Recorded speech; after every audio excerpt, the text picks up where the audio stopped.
Primero, preséntate, por favor. Bueno, soy el doctor Luis Enrique Vera Benavides, médico neurólogo, jefe de servicio de servicio de neurología y rehabilitación. Ok, muy bien.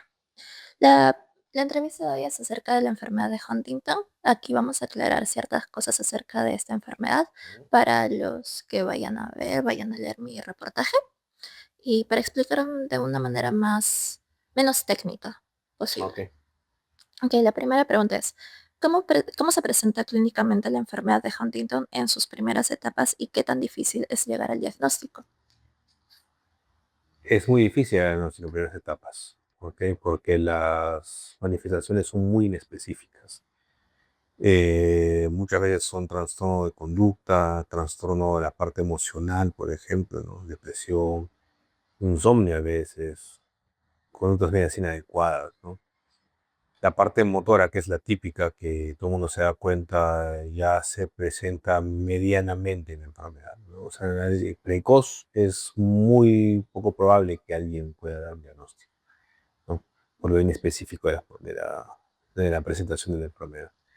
Pero la parte motora casi siempre ya es típica, ¿no? Porque el paciente empieza a tener unos movimientos coreicos. Corea viene del griego baile, ¿no? Parece que estuviera bailando el paciente. Tiene muy poco control, no solo movimientos tipo temblor, sino son groseros, ¿no?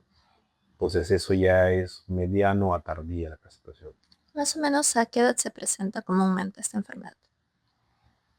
Es muy difícil responder esa pregunta porque depende, hay un término que se llama penetrancia del gen, o sea, qué tan predominante sea el gen. No, hay gente que lo puede arrancar y empezar molestias desde los 20 años, hay gente que mucho más tardíamente, 30, 40 años, puede empezar presentándolo, ¿no? El rango es amplio, depende justamente de la carga genética que tengan, ¿no?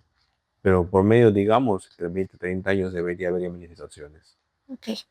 La segunda pregunta es, ¿qué opciones de tratamiento existen actualmente y cuál es el objetivo real de la medicina hoy frente a esta enfermedad? Tratamiento curativo no existe, porque existe medicación para controlar más o menos el movimiento voluntario. No es un control muy notorio, pero mejora un poco lo que es la calidad de vida en sí. El tratamiento también se basa pues en manejo antidepresivo, ansiolítico, ¿no? Del paciente, ¿no? Porque como dije al inicio, o sea, hay trastornos de la parte de la emotividad, ¿no? Esos trastornos psiquiátricos, si en ansiedad, depresión, si aparecen precozmente, eso tiene relativo manejo, al menos de la manera precoz.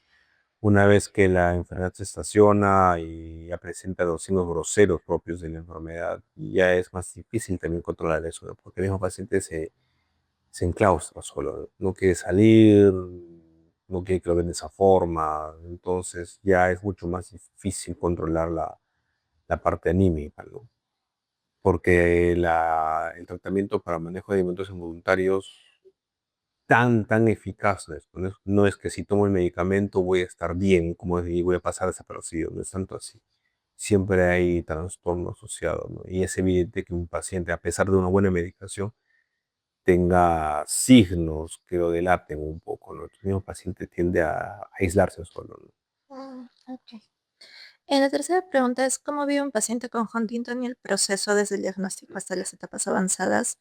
Y bueno, va un poquito con lo que me dijiste antes. ¿Qué papel puede jugar en la familia? La familia es su soporte principal, ¿no? El paciente, su vida se ve muy limitada, ya obviamente en periodos tardíos, medianos a tardíos, ¿no? Prácticamente no pueden trabajar, están aislados. La familia brinda soporte tanto emocional como de físico, ¿no? O sea, alimentación, cuidados, higienes, ¿no? O sea, muchas veces también el tratamiento, no solo médico, sino psiquiátrico y psicológico, también va también para la familia, ¿no? Con el desgaste emocional que tiene la familia como cuidadores. Pero es difícil su mantenimiento, ¿no? Digamos, porque es multidisciplinario.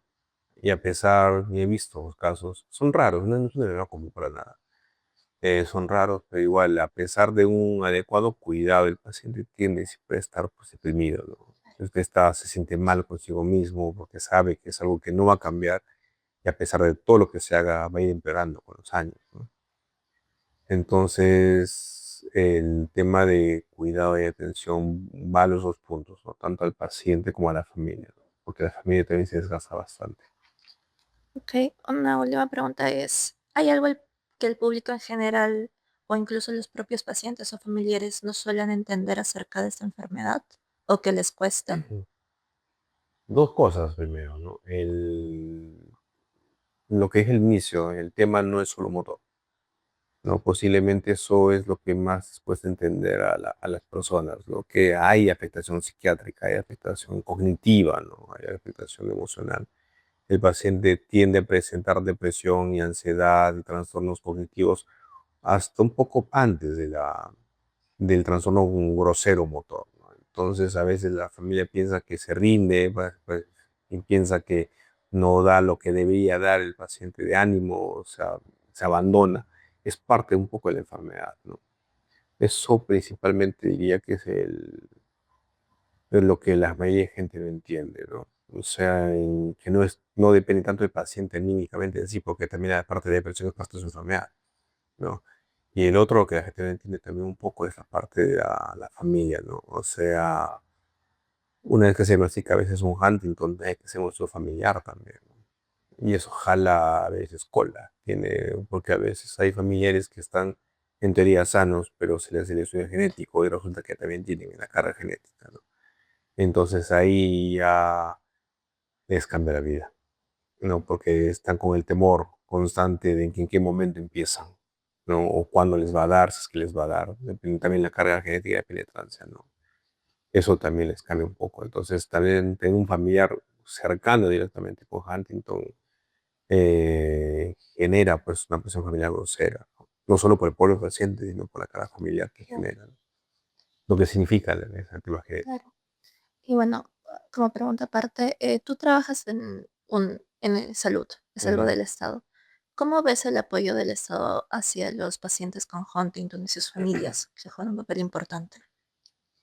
En general, esos pacientes tienden a juntarse no en colonias, sino en zonas bastante limitadas, como es Cañete, Ica, ¿no? Al menos acá en la costa, en la red Revelati, lo que tenemos más que de esos pacientes, ¿no? Justamente por carga genética, ¿no? Entonces son familias que son de una zona, de una región, y la mayoría de ellos están ahí dando vueltas, ¿no? No se van a otro sitio, tienen hijos por ahí, también un pueblo, y en la comunidad. El Estado en sí presenta y hay programas para, especialmente el MINSA, para lo que es enfermedades raras y huérfanas, ¿no? El tema es de que son muy caras, ¿no? El tema de todo lo que es el costo de medicación, de mantenimiento de enfermedades huérfanas, en sí, que Janito no es la única, es una carga al menos monetaria grande e importante, ¿no? Tranquilamente una institución grande como de salud puede estar gastando un 20-30% de presupuesto de medicación, por ejemplo, en medicinas huérfanas, ¿no? Y al decir huérfanas son enfermedades raras, o sea, la cobertura de pocos pacientes, digamos, es un gran porcentaje de presupuesto, ¿no? Pero lastimosamente, pues no hay cura en muchas. Entonces es un mantenimiento amplio y a veces el mismo Estado se desgasta, ¿no? O sea, por más buenas intenciones que pueda tener el Estado, tanto MINSA o de salud, siempre va a haber periodos de carencia de apoyo, digamos, por decir una forma. Pero están ahí, o sea, existen planes, existen programas de apoyo a esos pacientes. Ok. Eso sería todo por el día de hoy. Ok, Muchas gracias, gracias. Karin. Gracias.